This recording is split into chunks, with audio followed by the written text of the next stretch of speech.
Hello, मैं आनंद sir. आज नए टॉपिक के साथ संविधान सभा के कार्य। संविधान सभा के कार्य कब प्रारंभ हुए और इसमें क्या क्या मेन कार्य हुआ, इसका हम अध्ययन सही से करेंगे। आइए देखते हैं। संविधान सभा ने कार्य करना 9 दिसंबर 1946 को प्रारंभ किया। 9 दिसंबर 1946 को संविधान सभा ने कार्य करना प्रारंभ किया। मुस्लिम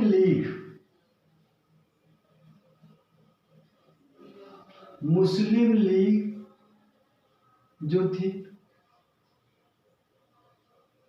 उसने बहिष्कार किया था।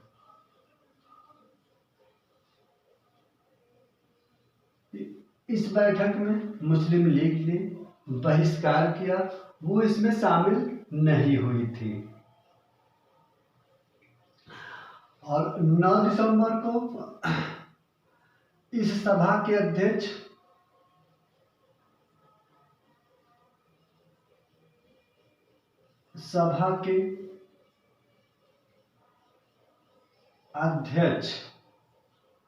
सच्चिदानंद सिन्हा को चुना गया। सच्चिदानंद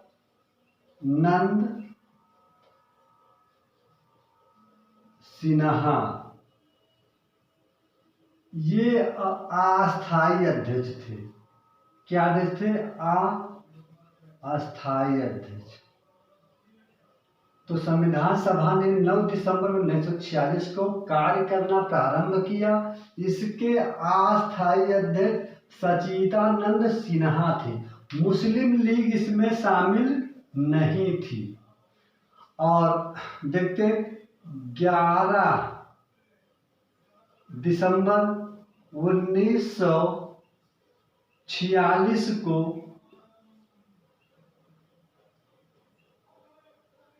दूसरी बैठक इसकी हुई। 11 दिसंबर 46 को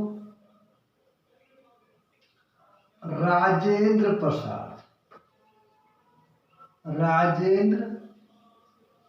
प्रसाद अस्थायी अध्यक्ष चुन लिया गया। डॉक्टर राजेंद्र प्रसाद को अस्थायी अध्यक्ष संविधान सभा का 11 दिसंबर 1946 को डॉक्टर राजेंद्र प्रसाद को अस्थायी अध्यक्ष चुना गया। और एच.सी.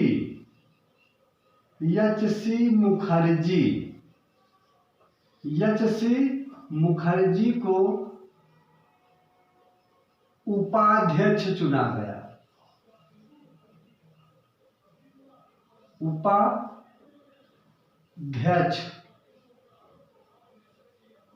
उपाध्यक्ष चुना गया। संविधान सभा का अध्यक्ष डॉक्टर राजेंद्र प्रसाद बने थे 11 दिसंबर को। जो अस्थायी अध्यक्ष थे एच.सी. मुखर्जी, ये उपाध्यक्ष थे। इसमें एक नाम आता है B.N. राव का। वो इसी 11 दिसंबर को ही B.N. राव संवैधानिक सलाहकार, क्वेश्चन अक्सर ये एग्जाम में आता है। संवैधानिक सलाहकार किसे चुना गया? B.N. राव को। 11 दिसंबर की बैठक में B.N. राव को संवैधानिक सलाहकार चुना गया। आइए देखते हैं आगे कि 13 दिसंबर 13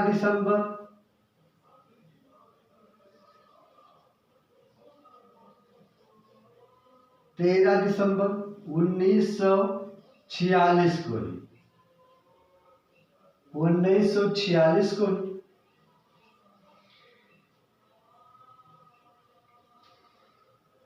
इसमें उद्देशिका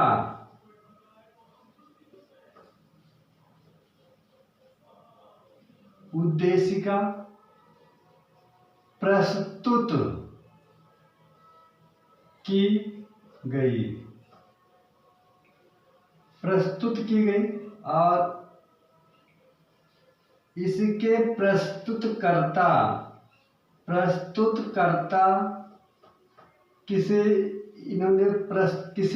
किसने प्रस्तुत किया था? वो आपके पीटी नेहरू, पंडित जवाहरलाल नेहरू थे, जिन्होंने उद्देशिका को संविधान सभा में प्रस्तुत किया था। और यह उद्देशिका 23 जनवरी 1947 को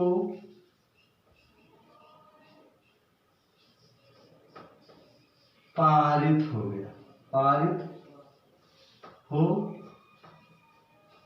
गई।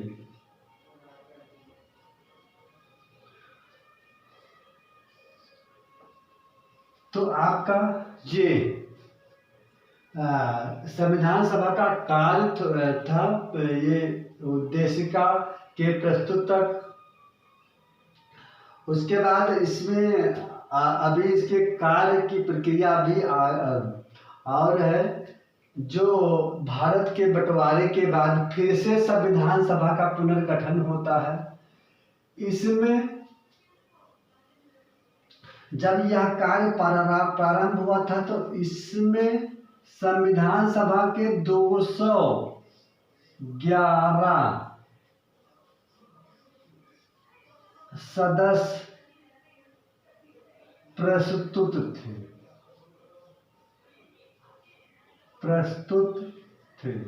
211 सदस्यों से ही 9 दिसंबर 1946 को ये प्रारंभ हुई थी। मुस्लिम लीग बाहर थी, मुस्लिम लीग इसमें शामिल नहीं थी। एक दफा फिर रिपीट करते हैं, संविधान सभा का कार्य 9 दिसंबर 1946 को प्रारंभ होता है। इसमें मुस्लिम लीग शामिल नहीं होती है।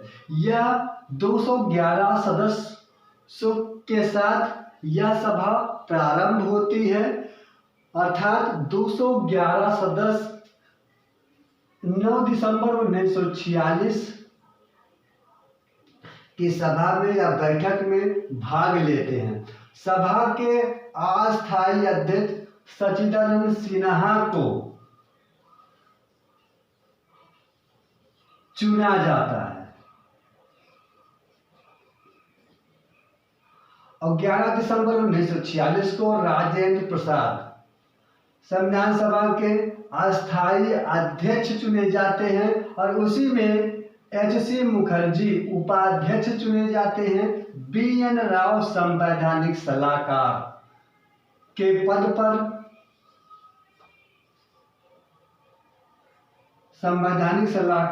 पद पर चुने जाते हैं। 13 दिसंबर को उद्देशिका प्रस्तुत की जाती है पंडित जवाहरलाल नेहरू के द्वारा। यही उद्देशिका बाद में संविधान की स्थापना के बाद प्रस्तावना के रूप में कार्य करती है। प्रस्तुत की जाती है 13 दिसंबर को। 13 जनवरी 1947 को यह पारित हो जाती है। तो संविधान सभा के कार्य इतने थे जो कि कंप्लीट हुए। अब नए टॉपिक के साथ फिर आनंद सर उपस्थित होंगे और हम महसूस करते हैं कि ये संविधान सभा का कार्य जो प्रारंभ हुआ था उद्देशिका तक सबको अच्छे से समझ में आ गया होगा। अगर समझ में नहीं आया होगा तो 1 से 2 दफा वीडियो को देखने के बाद समझ में आ जाएगा। और आप लोगों से ये मैसेज है कि वीडियो को जब देखें तो सब्सक्राइब जरूर कर ले। अगर वीडियो अच्छी लगती है तो लाइक कीजिए, और इसको अगर एक दफा देखने से समझ में नहीं आता तो इसको हम दोबारा देखेंगे, और उसके बाद नहीं समझ में आता 2 बार 3 बार या 4 बार देखेंगे, स्पष्ट रूप से क्लियर हो जाएगा। संविधान सभा के कार्य थोड़ा सा छोटा सा वीडियो था बनाया गया, तो इसी के साथ आपका ये संविधान सभा का कार्य कंप्लीट होता है। थैंक यू एंड धन्यवाद।